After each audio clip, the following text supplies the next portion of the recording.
মদের দাম বাড়ানো হয়, যেই বাজেটে সিগারেটের দাম বাড়ানো হয় সেই বাজেটও বিরোধী দলের পছন্দ নয়। তাহলে এবার বিরোধী দলের উদ্দেশ্য বুঝতে পেরেছেন, লক্ষ্য বুঝতে পেরেছেন। তাদের লক্ষ্য বা উদ্দেশ্য দেশের মানুষের পাশে দাঁড়ানো নয়, তাদের উদ্দেশ্য একটাই, তাদের লক্ষ্য একটাই, সেটা হচ্ছে দেশের মধ্যে একটি অস্থিতিশীলতা, অশান্তি তৈরি করা, মানুষকে বিভ্রান্ত করা।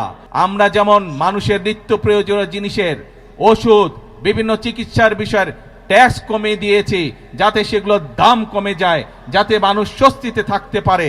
আমরা ট্যাক্স বাড়িয়েছি কিসে? আমরা ট্যাক্স বাড়িয়েছি মদের উপরে। আমরা ট্যাক্স বাড়িয়েছি কিসে? আমরা ট্যাক্স বাড়িয়েছি সিগারেটের উপরে, যা মানুষের জন্য ক্ষতিকারক। কিন্তু আমরা সামাজিক মাধ্যম সহ বিভিন্ন নিউজের মধ্যে দেখলাম একটি খবর।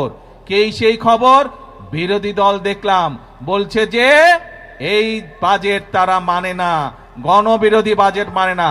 প্রিয় ভাই বোনেরা, আপনাদের কাছে আমার প্রশ্ন, দাঁড়াও, প্রিয় ভাই বোনেরা, আপনাদের কাছে আমি প্রশ্ন রেখে যেতে চাই, যেই বাজেটে ট্যাক্স কমানো হয় সেই বাজেটও বিরোধী দল মানে না। যেই বাজেটে মদের দাম বাড়ানো হয়, যেই বাজেটে সিগারেটের দাম বাড়ানো হয় সেই বাজেটও বিরোধী দলের পছন্দ নয়। তাহলে এবার বিরোধী দলের উদ্দেশ্য বুঝতে পেরেছেন, লক্ষ্য বুঝতে পেরেছেন।